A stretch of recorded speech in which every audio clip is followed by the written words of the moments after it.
We are doing a trade target a couple times a week. We're going to do some free agency targets as well, but obviously that's not as sexy at all if you look at it. Actually, it can be, but Dennis Schroeder can be sexy. I'm just saying, Kyrie could opt out, but we know Kyrie, these high-profile guys, they like to team up, and you're not teaming up with, and Kyrie has gotten better defensively, but Kyrie is not teaming up with Zach LaVine. He's not teaming up with DeMar DeRozan and guys like that, okay? So today, we're doing Ja Morant. And Ja Morant, we're going to get to this audio, had this to say, and this is why let me start with the things I like about Ja Morant, all right? And when we do these trade targets, don't get it twisted. This does not mean that I want these players. Some of them I do want, like Obi Toppin. But some of them, and we're probably past the Obi Toppin phase, and we missed out. Nope. Actually, this is perfect timing for the Kings to get Obi Toppin. Only $12 million a year. 1 year after the Kings were supposed to get him when they still had De'Aaron Fox and the crew. But this is what I like about Ja. So what he had to say about the Grizzlies and the Thunder as they got swept to OKC. Here it is. I didn't like obviously 2 away games. For sure. I'm even scared to answer this question because, stuff I say normally go viral and they tend to stick with you for forever. But I had them figured out. And going out, game 3, not being able to play was frustrating because that win right there could have made this totally different. I felt like we'll be on our way to OKC, series tied 2-2 right now. That was Ja Morant. And Ja Morant, when he left in that game, they were up. In game 3, they were up 29. Ja had 15 in 15 minutes. And he said, I had him figured out. Do we believe that or not? I don't know. Probably not. But I like that he said it. That's the type of stuff I like. I like that Ja Morant is a dog. I like that Ja Morant ain't scared of nobody. With that being said, and when we get to the numbers and how this would eventually work, right? Ja Morant is getting paid a lot of money. And the reason Ja Morant is having that conversation, whether it's his fault, I would never say an injury is anybody's fault. But how you play is, kind of indicates what could happen to you. Ja Morant was not available in game 3 and they lost. Ja Morant was not available in game 4 and they lost. Ja Morant is getting paid $36.7 million this season. Next season, when he's 26, he'll make $39.4. After that, at 27, he'll make $42.1. After that, in 2028, he'll be 28, and he will make $44.8 million. And me personally, and Kyle, I know you have some packages kind of set up for Ja Morant. I got what? Yeah. But I can't bring myself to do it, man. I can't. This season, he played 50 games, brother. 50. 23.2 points. I don't know, the value is one thing as far as do you have to give the Grizzlies as many firsts as you would for somebody else. Maybe you get decent value on Ja because he's missed some games. He shot 30% from 3, 45% from the field. He averaged 23 points, 4 rebounds, 7.3 assists, 50 games. Personally, I can't do it, Kyle. What do you have cooked up to try to convince me to do it? Well, the path to acquire Ja Morant is not the easiest. Okay. Because it's not a good start, Kyle. Look, the trade itself is easy. It is DeMar DeRozan, Malik Monk, Devin Carter, and draft picks. I'll say they're 2020 now. They're 2026 first. Probably the Timberwolves pick. We'll see where it goes from there. But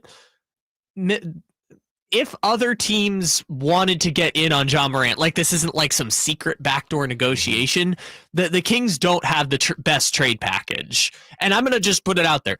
They don't have the best trade package for any of these guys. No. Whether it's Trae Young, whether it's Kevin Durant, whether it's Zion Williamson, whoever you want to trade for, the Kings don't have the best trade package. What they would have to bet on is other teams just aren't interested.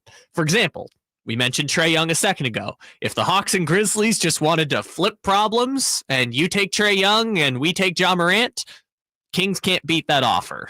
Mm-hmm. Houston Rockets, if they want to get in on Ja Morant, Kings can't beat that offer. The combo of picks and young players. That's exactly what the Houston Rockets need. Another hyper-athletic player that can't shoot. And who's going to play with Dylan Brooks again. Reunite. Yeah. Portland, again, if Portland wants to you mentioned what are they doing? If they want to trade Scoot Henderson for Ja Morant, I don't think the Kings can beat that package. Here's a diet Ja Morant Grizzlies. Here's a project. Yeah. It does match their timeline, I'll say that. It does. Because I don't know if you saw Kleiman did his end of season presser today. Didn't mention Desmond Bane once. So it doesn't seem like Desmond Bane is part of their long-term plan either. So we'll see how they put that package together.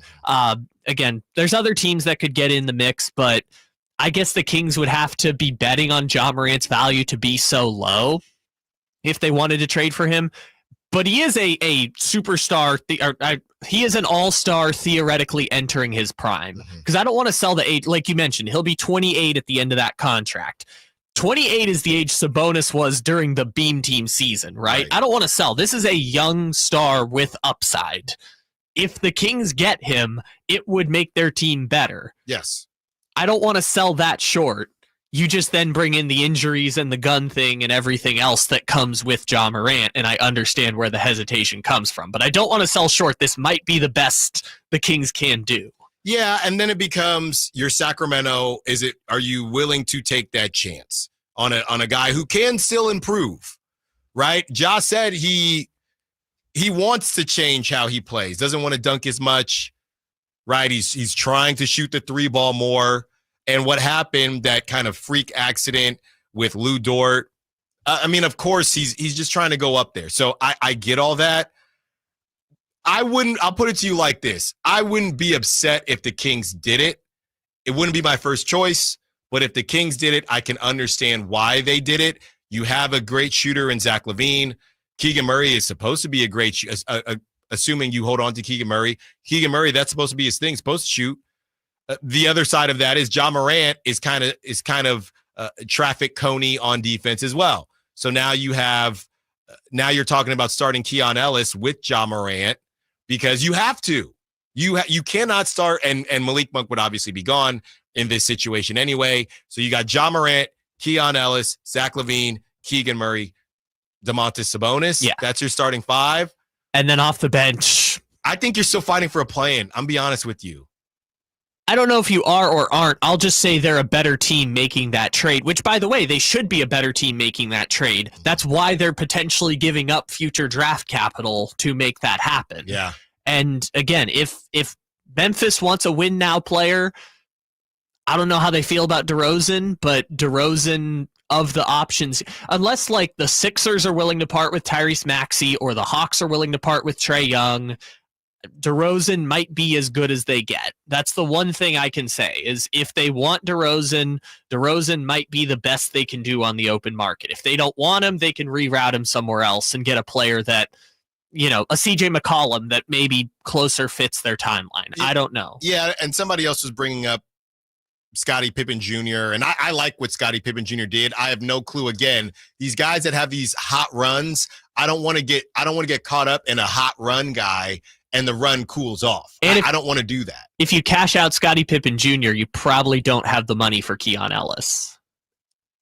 And I like Keon. I think, to be honest, I think they're not similar players, but similar values. So I'd just rather rock with Keon because what we're going to need Scottie Pippen Jr. to do, I don't know that he can do on a daily basis, on a nightly basis. I like what he did in the series, when Ja was out and things like that, and during the season while Ja was out. But I don't know how to correctly evaluate Scottie Pippen Jr. yet. The same way I made a joke about this as well, about Malik Beasley and how the Kings, they're going to cash out Malik Beasley, and he's going to forget how to shoot, isn't he? On the other side, the betting odds are out to land Doc Rivers. Where do the Kings land? Do you want Doc over Doug? Alan Stiles, Sactown Sports.